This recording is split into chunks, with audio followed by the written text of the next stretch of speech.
에 비하면 남편들은 상대적으로 약간 좀 그래도 좀 짐이 좀 덜하다 이렇게 느낄 수 있는데 그 당시 상황으로 본다면요 덜한 건 아닙니다.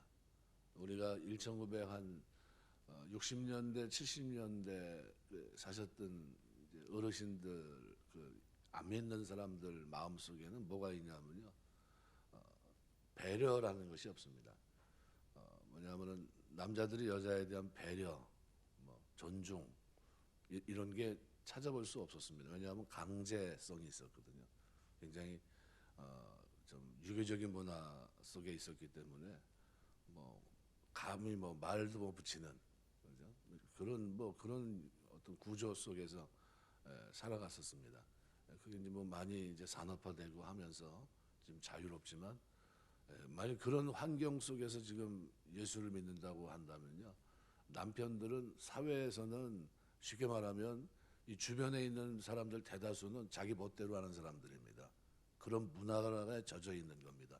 그것이 당연시 여기는 사회였습니다. 그런 전통을 가지고 있는 틀에서 예수를 믿었기 때문에 남편이 아내에 대한 태도가 바뀌는 겁니다. 그냥 바뀌는 게 아니라 연약한 그릇으로 알고 또 함께 하나님 앞에 유업을 상급을 이어받을 자라 알기 때문에 귀히 여기는 삶이 된 겁니다. 이 티메라는 말은 아주 존귀히 여기는 걸 얘기합니다. 그렇게 하면서 살아가는데 공동성을 갖게 된 겁니다. 쉽게 말하면 지금까지는 사회 구조는 다 어때요? 바깥 눈을 딱 돌리면 자기 멋대로 해요. 그냥 어떤 인권이나 이런 것도 별로 중요시 여기지 않고 그냥 뭐 존중한다는 것 그런 개념도 없는 그런 문화, 사회적인 배경 그 속에서 남편에게 그렇게 남편이 아내를 귀히 여기고 그죠? 함께 공동성을 가지고 연약한 그릇으로 알고 함께 유업을 이을 축복 상급을 받을 자로 알고 행동한다 그렇게 살아간다는 것은요 대단히 획기적인 겁니다. 하지만 이것은 왜 그런 제시를 하고 있냐면요 남편에게 있어서 이것은 그 당시 남자들이 가질 수 있는 악한 모습이었습니다. 이거를 지금 제시하면서 그 악으로부터 돌아설 것을 얘기하는 것이고요. 또 아내들에게 있어서는 뭐예요? 그 시대 아내들이 그죠? 믿는 아내가 남편에 대해서 그죠? 믿지 않는 남편에 대해서 가져야 될 그 자세를 그렇게 설명하고 있었던 겁니다. 그러니까 이것이 이렇게 비교해 보면 더 힘든 건 사실은 어느 쪽입니까? 아내 쪽이에요. 네, 아내 쪽. 말로 표현도 못할 정도의 고통 속에서 살아간 겁니다. 그러니까 그런 것. 근데 그걸로 끝난 게 아니라 그래서 7절은 이렇게 시작합니다. 그래서 남편들아 이와 같이 이렇게 얘기합니다. 그러니까 문맥적으로 보면요. 바로 앞에 믿는 아내들이 보여주는 그런 선교적 고난의 모범을 따라 그와 같이라는 거예요. 그러니까 믿는 아내의 경우는 1절에 이와 같이 이 단어가 가장 먼저 나오는데 그러니까 그리스도께서 우리를 위해 고난을 받으심 같이라는 겁니다. 그러니까 둘 다 그리스도의 그리스도의 자취를 따라갑니다. 2장 21절. 하지만 굳이 문맥상 순차대로 본다면 믿는 아내가 먼저입니다. 믿는 아내들은 그리스도의 본을 따르고 믿는 남편들은 믿는 아내들의 본을 따르는 셈입니다. 그러니까 아내의 위치가 대단히 중요한 겁니다. 그래서 7절에서 남편들은 믿는 사람들입니다. 당시 사회적 문화적 배경에서 남자들이 믿으면 그것은 당연시합니다. 그래서 아내는 남편의 신앙을 따라갑니다. 그러니까 믿는 아내가 믿지 않는 남편과 같이 살 때 그럼 어떤 고통이 있을까요? 종교적으로 일단 어떻게 해요? 가장 큰 걸림돌이 되는 겁니다. 왜요? 절을 해야 되는데 절을 하지 못한다든가 우상을 섬겨야 되는데 섬겨야 되는 부분에 있어서 일단 어떻게 해요? 거기서부터 부닥치기 시작하는 겁니다. 근데 항거할 만한 힘이 없던 그런 시대라고 본다면 대단한 고통입니다. 이건 순교적인 결단이 아니고서는 불가능한 일이었습니다. 그러니까 그 당시 문화를 본다면 남편의 신앙을 따라가도록 되어 있고 거기는 강제성도 있고 거기는 당연한 이유도 있었습니다. 왜요? 그 시대가 그 환경이 그 문화가 그것을 그렇게 주장했기 때문입니다. 뭐 굳이 배려하지 않아도 친절하게 하지 않아도 이거는 이미 그런 환경이 조성되어 있어요. 남편이 믿는 그 신은 아내는 무조건 수동적으로 쫓아가야 되는 그런 구조입니다. 그러니까 믿지 않는 가정 속에 있는 믿는 아내의 경우가 그리스도의 억울한 고난의 길을 따라가야 될 때 가장 힘겨운 삶을 살아갈 수밖에 없었던 그런 경우에 해당됩니다. 그러니까 믿는 남편들은 근데 그거하고 좀 약간의 차이는 있을지 모르지만 이와 같이 하면 된다는 거예요. 그러니까 믿는 남편들에게 베드로가 주문하는 것은 뭐냐하면 아내에 대한 배려와 존중입니다. 아내에게는 베드로는 온유와 화평을 요구했거든요. 그래서 온유라고 하는 걸 여러분이 내가 어제도 잠깐 설명을 드렸지만요. 뭐예요? 죄에 대한 태도입니다. 죄에 대한 태도. 그래서 누가 가장 온유했다고요? 예수님께서 죄인들을 위해서 십자가지로 오신 예수님께서 자기 백성을 위해 십자가 피 흘리기 위해서 구속하기 오신 예수님께서 온유함으로 일관하십니다. 수많은 죄인들을 만나주시고 그들을 위해 마침내는 하나님의 뜻 가운데 정한 시간에 피를 흘려서 그들을 구속하십니다. 그러니까 그 온유하지 않고서는 할 수 없는 일, 그 일을 하셨고요. 그래서 그 대표적으로 구약에 온유했던 사람이 누굽니까? 모세가 온유했다는 거예요. 모세가 10번이나 하나님 원망하고 자기를 돌로 쳐 죽이려고 하는 그들 앞에 모세가 보인 태도가 뭡니까? 온유함이라는 거예요. 온유함. 그겁니다. 그래서 온유와 화평을 누구에게 요구하고 있어요? 아내에게 요구하고 있는 겁니다. 그러니까 이것이 한 덩어리가 돼서 신앙생활을 하고 있는 겁니다. 그러니까 남편에게는 그리고 뭘 요구합니까? 배려와 존중. 그것이 자연스럽고 사회적인 조건이기도 하고 그렇습니다. 그러니까 온유와 화평은 아내에게 강조되는 것은 아내의 약한 부분이 바로 그거기 때문에요. 그렇게 죄를 짓는 사람을 어떻게 해요? 용서할 수 있을까요? 용서해야 된다는 겁니다. 그거를 지금 강조하고 있는 거예요. 온유함의 반대는 사나움인데 화평을 깨뜨리고자 하는 유혹을 받는 경향이겠죠. 반면에 남편은 아내에 대해서 배려와 존중에 대한 권면을 받는 겁니다. 뒤집어 말하면 남편이 아내를 무시하고 독단적으로 대하려고 하는 유혹이 훨씬 더 쉽고 훨씬 더 빠를 수 있다는 거예요. 아무런 문제가 되지 않았습니다. 문화적으로 사회적으로도 거기에 대한 질타의 대상이 아니에요. 그런데 예수 믿고 구원받고 하나님의 자녀가 되고 나니까 이렇게 살아야 된다는 거예요. 그래서 아내에게 배려와 존중이 자연스럽습니다. 하지만 남편에게 있어서 사회적으로나 본성적으로 이것은 굉장히 자연스럽지 않은 성향입니다. 나만 그렇게 사는 것 같아요. 예수 믿는 나만. 세상에는 다 어떻게 사는데 자기 멋대로 그죠? 인권도 없고 하는 그런 삶을 살아갔는데. 그래서 본문에 오늘 지금 이 본문의 말씀은 남편의 가장 약한 부분이고 또한 가장 악할 수 있는 부분을 드러낸 겁니다. 그렇게 하면 안 된다는 거예요.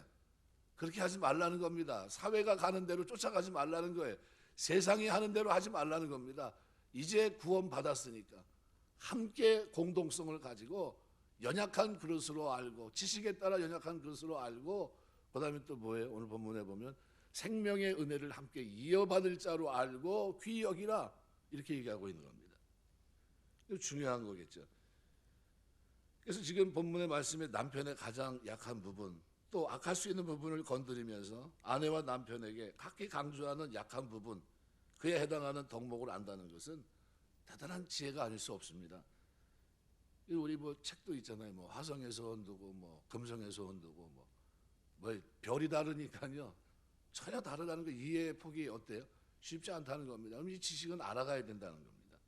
그다음 남편은 어떻게 아내를 배려하고 존중하고 그렇게 하는 것이 왜 그렇게 중요한가?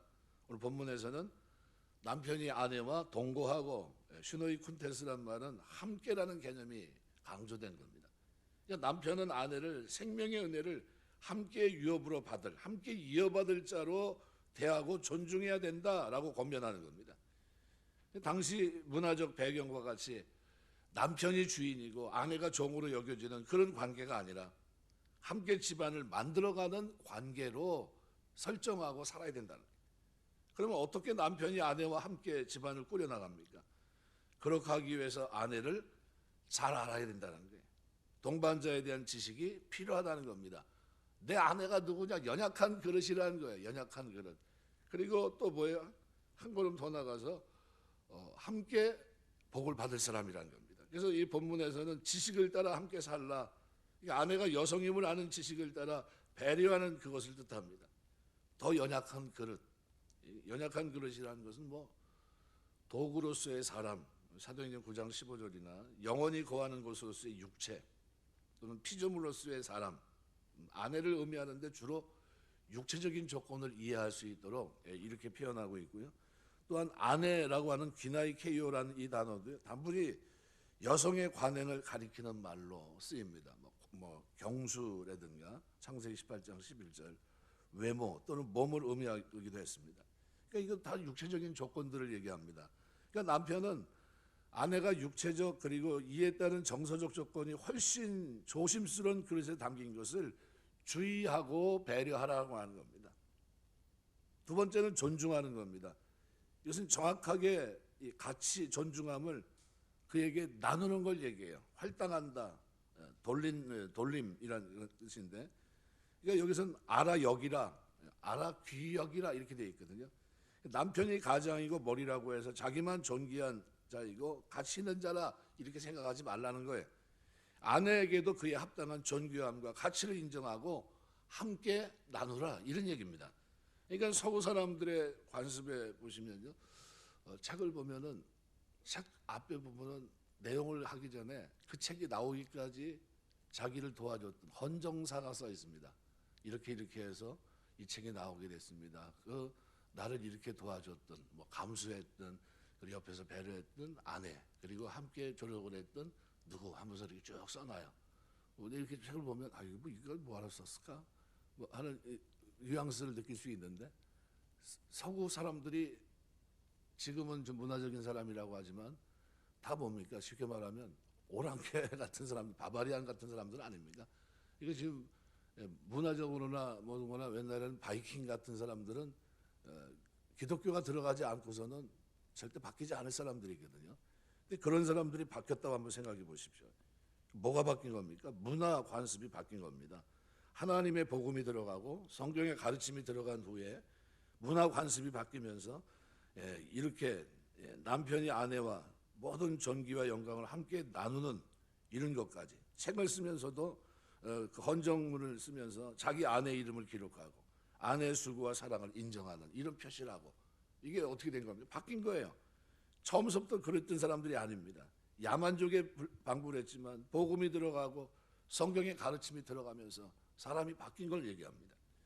그래서 여기 상대방에 대한 존귀함, 이 티메라고 하는 말이 존귀함을 인정하고 존중하는 것은 베드로가 가르치는 바에 의하면 이미 성도가 세상에서 만나는 사람들을 대하는 가장 기본적인 원리고 태도입니다. 그래서 2장 17절에 우리가 사람을 볼 때 무사람을 공경하며 형제를 사랑하며 하나님을 두려워하며 왕을 존대하라 이렇게 되어 있는데요.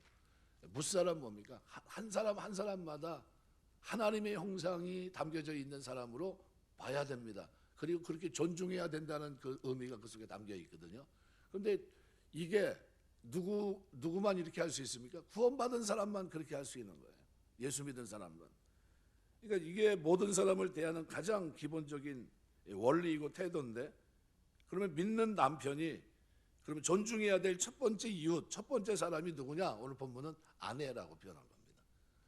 아내를 어떻게 해요? 그렇게 존중해야 된다는 거예요. 한 영혼의 가치를 가지고 함께 어떻게 해요? 연약한 그릇이지만 함께의 유업을 나눌 이을 자로 알고 어떻게 해요?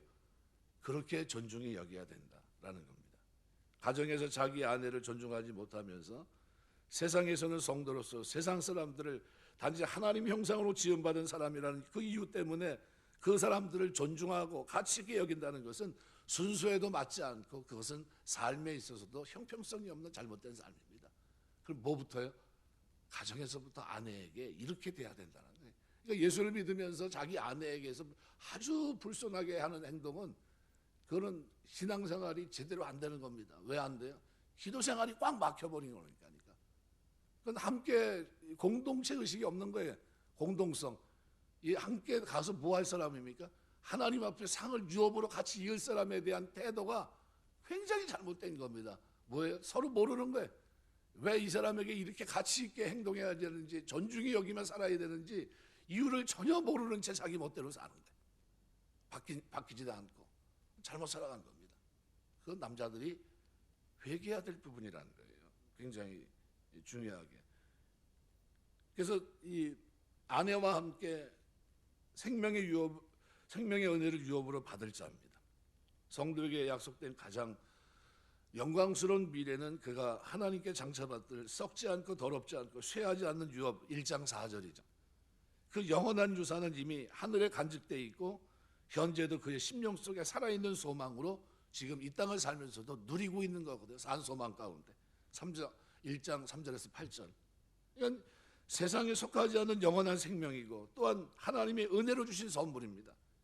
여기서의 생명은 주석가에 따라서 이 생명을 부부가 얻은 자녀로 보는 경우도 있지만 대부분의 학자는 영원한 생명 또는 영원한 구원으로 봅니다. 그래서 중요한 점은 남편이 이 귀한 구원의 약속, 생명의 은혜를 자기 혼자 받지 않는다는 사실이에요. 그는 이미 아내와 함께 연합되어 있고 육체적인 것뿐만 아니라 영적으로도 매우 밀접하게 관련되어 있다는 겁니다. 말씀이 강조하는 것은 두 사람의 연합을 통해 생기는 공동성이에요. 혼자가 아니란 겁니다. 그들은 구원의 소망조차 함께 나눕니다. 부부 사이에 뗄 수 없는 육체적 영적 공동성은 남편의 기도 생활도 영적 신앙 생활에도 결정적인 영향을 미칩니다. 원래 영적이라는 말은 육체적 차원과 분리되지 않습니다. 사람은 어떤 차원이든지 전체로서의 육체적이고 또 다른 차원에서는 전체적인 영적인 존재입니다. 아주 다차원적이죠. 그래서 아내를 육체적으로 잘못 대하거나 바른 관계에 있지 못하면 그런 영적 생활에 균열이 오거나 막힘이 오는 것이 당연합니다. 그래서 아내는 남편에게 있어서 가장 가까운 이웃입니다. 내 이웃을 내 몸처럼 사랑하라는 말씀을 문자적으로 실현하게 되는 첫 번째 사람이 아내예요. 눈에 보이는 이웃을 사랑하지 않으면서 눈에 보이지 않는 하나님과 교제하며 사랑을 나눌 수 없는 겁니다. 하나님께서는 그런 것을 허용하지 않습니다. 요한일서 4장 20절, 마태복음 5장 21절 26절.